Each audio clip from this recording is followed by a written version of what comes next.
नमस्कार, मी राजेंद्र झेंडे आणि तुम्ही पाहता थेट वार्ता. मुंबईतील सांस्कृतिक वारसा जपणाऱ्या रवींद्र नाट्य मंदिर येथील पु ल देशपांडे मिनी नाट्यगृहामध्ये 18 एप्रिल रोजी रंगला एक खास सोहळा. भगवान श्री सकाराम बाइंडर अर्थात मॅड सकाराम या गाजलेल्या दीर्घांकाचा 75वा प्रयोग मोठ्या उत्साहात पार पडला. हा क्षण अनुभवण्याची संधी मला माझे मित्र राजू पडवळ यांच्यामुळे मिळाली. त्यांचे मनापासून आभार. अर्चना थिएटरची ही निर्मिती खरोखरच अप्रतिम आहे. प्रेक्षकांना खिळवून ठेवणारी, विचार करायला लावणारी. या सोहळ्याला उपस्थित होते मराठी सिनेसृष्टीतील दिग्गज कलाकार अशोक सराफ, निवेदिता जोशी सराफ, निर्मिती सावंत, जितेंद्र जोशी. या सर्व मान्यवरांनी, निर्माते सोनाली कुलकर्णी, दिग्दर्शक मंगेश सातपुते, निर्माते सुनील जाधव आणि सुरेश जाधव तसेच सर्व कलाकारांचे मनापासून कौतुक केले. चला तर आपण पाहूयात काय म्हणाले ते सर्व मान्यवर आणि निर्माती सोनाली कुलकर्णी. खूप अवडंबर माजवतात अनेक माणसं आणि आर्टिस्ट कसे असतात हे दाखवण्याचा प्रयत्न केला जातो. अशोकजींच्या स्वभावातच साधेपणा आहे. त्यांच्या म्हणजे मी हे सांगताना थकणारच नाही की आम्ही जेव्हा कोल्हापुरात शूटिंग करायचो तेव्हा आमच्या हॉटेलच्या खाली शेकडो माणसं आलेली असायची. फक्त अशोकजींनी एक हात केला की ते आनंदाने घरी जायचे. कोणी घरची भाकरी आणलेली असायची, काहीतरी घरी केलेला पदार्थ आणलेला असायचा. फक्त आमच्या स्टारला आम्हाला बघायचंय आणि तो स्टार आम्हाला स्वीकारतो ना प्रेमाने, हात करून ती माणसं निघून जायची. मी कितीतरी मोठे मोठे स्टार्स पाहिलेत ज्यांना लागते ही जाणीव की तुम्ही सगळे बघताय ना माझं फॅन फॉलोईंग, हे तुम्हाला जाणवून देण्याची त्यांना फार हौस असते. त्या कशातच न बसणारा हा माणूस आहे आणि पद्म पुरस्कारांनी त्याला आपल्या सरकारने गौरवलेला आहे. तो कलाकार आज आपल्यात आहे याचा आम्हाला प्रचंड अभिमान वाटतोय. आणि माझ्या लाडक्या दिग्दर्शकाची ही इच्छा होती पहिल्या प्रयोगापासून की अशोकजींनी हा प्रयोग बघायला पाहिजे. त्यामुळे अशोकजी आम्ही मनापासून आभारी आहोत. आणि निवेदिता तुझं तर सगळ्यांची अगदी आपली सगळ्यांचीच इच्छा होती. पण निवेदिता सुद्धा अक्षरशः प्रतिबिंब शोभेल इतक्या साधेपणाने असते. तिला यंदा झीच लाईफ टाईम अचीवमेंट पुरस्कार मिळालेला आहे. तिच्या कामाची यादी आपण बघितली तर आपण सगळे हक्क होतो, पण ती आम्हाला आमची हक्काची मैत्रीण वाटते. या बोलण्यामुळे माझी जास्ती पंचायत होते.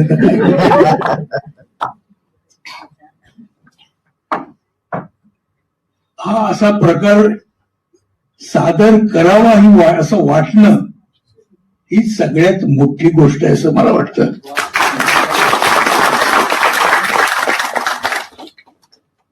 आणि हे काम फक्त पु ल देशपांडेच करू शकतात. कारण भाषेचा जो एक म्हणजे त्याला रंग आहे म्हणून आपण, इतका उत्कृष्ट रंग तेच दाखवू शकतात असं मला अगदी मनापासून वाटतं. कारण माझे पण ते दैवत आहेत. माझ्याकडे त्यांची सगळी पुस्तकं आहेत. कधी कंटाळासारखं वाटलं किंवा उदास आल्यासारखं वाटलं की मी त्यांचं एक पुस्तक करून अजूनही वाचतो आणि अजूनही तेवढाच प्रफुल्लित होतो. हे म्हणजे लोकांना ऐकायला जर असं विचित्र वाटेल म्हणून खरी गोष्ट आहे. यांना हे करावंसं वाटलं हेच मोठं आश्चर्य मला वाटतं. आणि यांनी यशस्वीपणे करून दाखवलं ही सगळ्यात मोठी गोष्ट आहे. आर्टिस्ट तर एकदम फारच एक काय जादू छान छान म्हणजे काय या ती त्यांची लायब्ररी जी आहे सादर करणं हे सुद्धा कठीण आहे. आणि ज्या पद्धतीने तुम्ही केलेत ना त्याला म्हणजे काही तोड नाही. तू माझ्याबद्दल बोलतेस पण मला तुझ्याबद्दल बोलायला पाहिजे. गप्पच बोलत नकोस तो गप्प बस. ती मला पिक्चरचं तुम्हाला त्यांनी सांगितलं. खरं म्हणजे पिक्चर मध्ये काम हिनं चांगलं केलंय. हा मी सांगत नाहीये ते, कारण खरं म्हणजे पिक्चर हे तिच्यावर अवलंबून आहे आणि ते तिने त्याबद्दल सुंदर रोल केला होता. तो त्यामुळे आमची थोडीशी पंचायत झाली होती, हे काही बोलणार नाही कधी. ते असं उलटच होतं मारते मला माहिती आहे. नाही पण खरोखर म्हणजे तिला हे सुचलं तिने प्रोड्यूस करावं, हे म्हणजे तिच्या एकंदर दृष्टीची मला कल्पना येते. तिचा थॉट काय आहे, ही कशा पद्धतीने नाट्य या प्रकाराकडे बघते हे लगेच आपल्याला कळतं. फार विलक्षणच आहे हे विलक्षणच आहे. कारण हा प्रकार याच्यात काहीही फायदा असेल असं मला वाटत नाहीये करून. फक्त फायदा असेल तो फक्त आनंदाचा, आणि हा आनंदाचा फायदा तुम्ही जो घेतलाय आणि त्याबरोबर आम्हालाही दिलात, त्याबद्दल मी तुमचे अतिशय आभार मानतो. खरंच धन्यवाद. All the best, all the best. हे असंच करत राहा. फार वेगळा प्रकार तुम्ही दाखवत लोकांना. Thank you very much. एखाद्या लेखकाला दुसऱ्या लेखकावरती झालेल्या टीकेला उत्तर म्हणून हे असं अशा रीतीने व्यक्त व्हावं असं वाटतं. ते पण साधे सुधे नाही, महाराष्ट्राचे दैवत जन आपण म्हणतो, एवढ्या मोठ्या लेखकाला असं वाटलं, आणि नुसतं वाटलं नाही, त्यांनी ते करून दाखवलं, आणि खरंच ह्याचे प्रयोग झाले नव्हते. आज हे तुम्ही जर लोकांसमोर आणलं नसतं तर ते काळाच्या कुठेतरी आड निघून गेलं असतं. अशा रीतीने आपल्या बरोबर काम करणाऱ्या माणसाच्या पाठी उभं राहणं ही केवढी मोठी शक्ती आहे जी आज त्यांनी दाखवली आपल्याला. आणि मला असं वाटतं आपण जर एकमेकांच्या पाठी असे उभे राहिलो तर ती त्यांना खऱ्या रीतीने आपली मानवंदना असेल, आणि ते आपण खरंच केलं पाहिजे असं वाटतं. इतक्या मार्मिक रीतीने ते लिहिलेलं ना, शब्द त्याच्यातला इतका अप्रतिम आहे.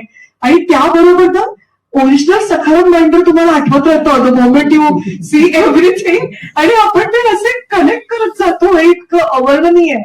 आणि फारच ग्रेट. त्यांच्या मार्मिकतेबद्दल काय बोलावं. इव्हन राजकारणावरचं त्यांचं जे भाष्य, मला त्यांचं एक वाक्य फक्त सांगते त्यांना आदर म्हणून. एका नेत्याबद्दल त्यांनी म्हटलं होतं की नेतृत्व हे मातृत्वाच्या अधिकारावर न मिळवता कर्तृत्वाच्या जोरावर मिळवावं.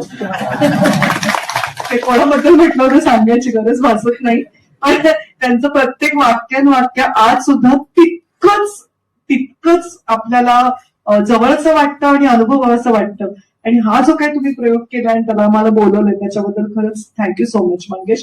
तुला मी बरीच वर्ष ओळखते, मला तू किती टॅलेंटेड आहेस.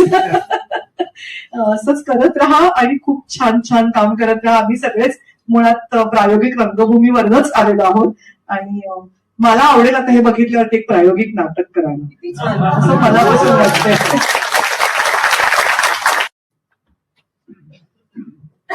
मुलांबद्दल बोलण्या एवढी माझी पात्रता नाहीये, पण आपण आज हे नाटक बघितल्यावर आपल्याला कळतंय की आपल्याकडे किती प्रतिभावान माणसं आपल्या इथे होऊन गेलेली आहेत.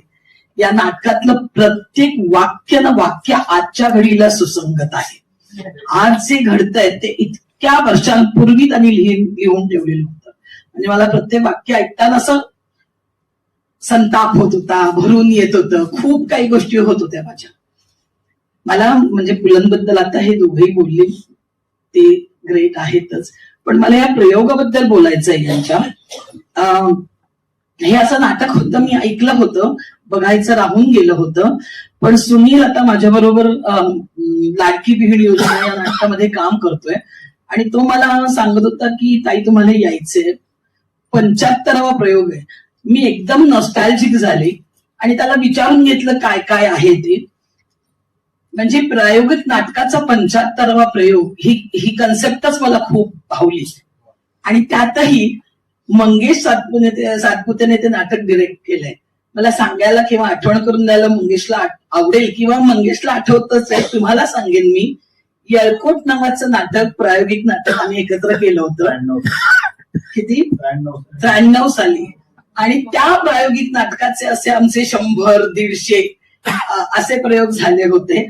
त्यामुळे मला वाटतं आणि तिथपासून तो स्वतःला प्रूव्ह करत आलेला आहे मंगेश की तो एक चांगला दिग्दर्शक आहे. मला सगळ्यांची कामं सुद्धा तुम्हा सगळ्यांची खूप आवडली. खूप सुंदर कामं केलीत तुम्ही. मुळात पुलंचं लिखाण समजून बोलणं हे खूप महत्वाचं होतं आणि ते तुम्ही सगळ्यांनी अतिशय उत्तम केलं. आणि सोनाली, मला असं कळलं की हे नाटक आधी ही मुलं करत होती आणि त्यानंतर त्या नाटकाचा गाभा तुला आवडला, त्यांचं सादरीकरण आवडलं आणि मग तू या नाटकाची निर्माती झालीस. Hats off. म्हणजे त्यांना पाठबळ मिळणं खूप गरजेचं होतं आणि ते तू दिलंस. I love you. आम्ही कुठे गेलो ना तर एक दिग्गज नट वगैरे असं म्हटलं जातं, तर हल्ली शब्द जपून वापरत नाहीत लोक. कोणाला काही म्हणतात. आम्ही फार फार तर प्रसिद्ध आहोत आणि तेही आत्ता पुरते. जे अनेक दशक प्रसिद्धी तर मिळवलीच, पण त्याचबरोबर आपण म्हणतो ना की एखाद्या व्यक्तीच्या केवळ कामामुळे संपूर्ण व्यवसायाला ओळख मिळावी अशी फार कमी नावं असतात, अशी फार कमी माणसं असतात. तर अशा व्यक्तीच्या सोबत अशा मोठ्या, अत्यंत मोठ्या नटश्रेष्ठा सोबत मी आत्ता इथे उभा आहे. मला याचं संपूर्ण भान आहे. मी केवळ आत्ता प्रसिद्ध आहे आणि यांचा मित्र म्हणून मला बोलवलंय. अन्यथा मामानंतर इथे उभं राहण्याची बोलण्याची माझी लायकी नाही, स्पष्टपणे सांगतो. त्रास झाला नाटक बघून, अजिबात आनंद झालेला नाही. या नाटकाचे 75 प्रयोग झाले याचा एक आनंद आहे, कारण ह्या पद्धतीचं नाटक करावं असं वाटणं आणि ते यशस्वीपणे लोकांनी पाहणं, लोकांपर्यंत पोहोचणं. परंतु आता त्या रांगेतला तो जो लहान मुलगा आहे किंवा माझ्या पुढे बसलेली लहान मुलगी होती ती जी जशी निघून गेली, त्यांना जितकं नाटक कळेल ना तितकंच आत्ताची परिस्थिती अनेक आपल्या लोकांना समाजात समजते. एवढंच त्यांचं आकलन आहे, हे स्पष्टपणे सांगावं असं वाटतं. याचं कारण असं आहे की आता याच्यामध्ये ज्या ज्या गोष्टींवर आपण हसतो आहोत, ज्या ज्या गोष्टींवर आपल्याला अरे बा मुलांनी ते लिहून ठेवलं, आजही जर ते कंटेम्पररी वाटत असेल तर यापेक्षा आपलं दुर्दैव दुसरं नाही.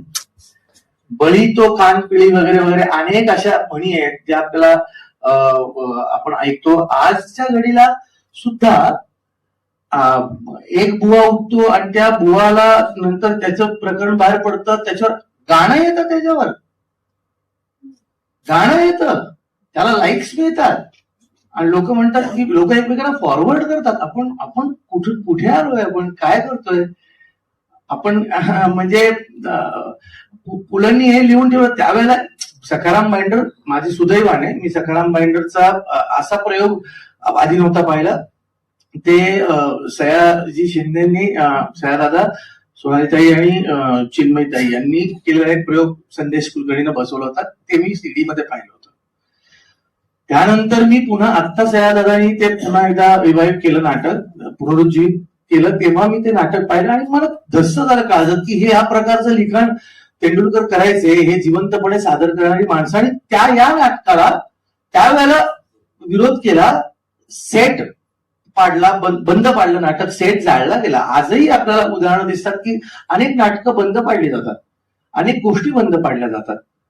आणि मग अशा वेळेला जर का त्याच्यावर प्रतिक्रिया, अप्रतिम गोष्ट ना की पुलं नाही गेले भांडायला, पुलंनी त्याच्यावर प्रतिक्रिया म्हणून नाटक लिहिलं आणि ते त्यावेळेला कुणाला सादर करावं असं वाटलं. त्याची कारणं काय असतील मला माहित नाही, पण ते इतक्या वर्षांनी सादर करून आजही ते जर कंटेम्पररी वाटत असेल तर याचा अर्थ आपण कुठे आहोत हे आपण बघितलं पाहिजे. म्हणजे ते म्हणतो ना की शालजोडीतला मारणे म्हणतो, तर यांनी पंचात लपेटून आणलाय आपल्याला. आणि केवळ यांनी म्हणजे आपल्या घरातलं वास्तव न दाखवता आपल्या समाजातलं नाही तर आपल्या आजूबाजूच्या आपल्या संपूर्ण बीइंग मधलं वास्तव दाखवलंय. आणि आपण काही बोलायला गेलो तर त्याच्यावर अरे मग या धर्माबद्दल का नाही बोलत तुम्ही, त्या धर्माबद्दल. मी म्हणतो धर्म सगळा जाऊ दे एकीकडे. आपल्याला एखाद्या स्त्रीवर जर अन्याय झाला तर ती स्त्री जोपर्यंत आपल्या ओळखीतली आपली कोणीतरी नाही, एखाद्या लहान लेकीवर अन्याय झाला तर ती आपली असं का वाटत नाही आपल्याला. आणि मग अशा वेळेला ज्यांना एखाद्या नाटकाच्या नावामुळे प्रॉब्लेम होतो, सिनेमाच्या नावामुळे प्रॉब्लेम होतो, तेव्हा जे ते उठून सिनेमा नाटक बंद करायला येतात, तेव्हा ते असा बाबा असे हे जे कोणी आहेत समाजातले बंधू लोक त्यांच्याविषयी बोलताना का दिसत नाही. मग काय त्याच्यावर पण आत्ता कोणीतरी नाटकच करायचं का. पण ते पण कुठेतरी येऊन बंद पाडेल का? मग आणखी काही वर्षानंतर ते नाटक जेव्हा असंच कुठे पुनरुज्जीवित करतील आणि त्याचे प्रयोग करतील तेव्हा फक्त आपण बघायला जायचं का? मला याचं काय मी काय बोलतोय याचं मला भान आहे, पण मला याच्यावरचं उत्तर माहित नाही. या नाटकाचे 100 प्रयोग होतील, या नाटकाचे 150 प्रयोग होतील, पण कधीतरी एक वेळ यावी की जेव्हा या नाटकाचा कदाचित, मला माहिती दिवा स्वप्न आहे, पण या नाटकाचा जेव्हा 400 वा 500 प्रयोग होईल आणि जेव्हा याच्या पुढची पिढी येईल आणि नाटक बघेल तेव्हा अच्छा असं कधीतरी होतं का या समाजात, असं ज्या दिवशी म्हणेल तो दिवस सुदिन आपण असं म्हणतो. बाकी नाटकवाले आहोत त्यामुळे नाटक करणं हे क्रमप्राप्त आहे. सगळ्यात महत्वाची गोष्ट म्हणजे जिथे एकेका रीलला आता पैसे घेणारी माणसं आहेत, जिथे एकेका उपस्थितीला पैसे घेणारी माणसं आहेत. कलाकारांचा तो एक भाग आहे ना, व्यवसायाचा भाग आहे, पण ह्या व्यवसायाच्या व्यतिरिक्त जाऊन ही गणित सगळी सांभाळून निर्माती म्हणून प्रेमानं कोणी म्हणजे सोनालीताई उभी राहिली आहे, अनेक जण उभे राहिले आहेत, निर्माते उभे राहिले, पण याच बरोबर आपापल्या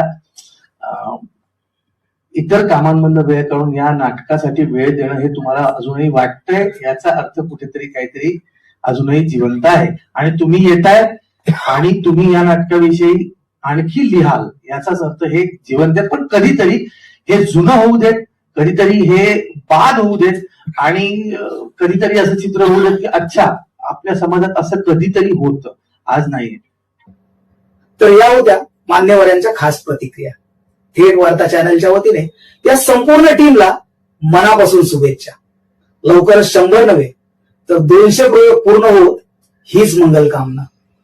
मी राजेंद्र शेंडे, तुम्ही पाहत होता थेट वार्ता. धन्यवाद.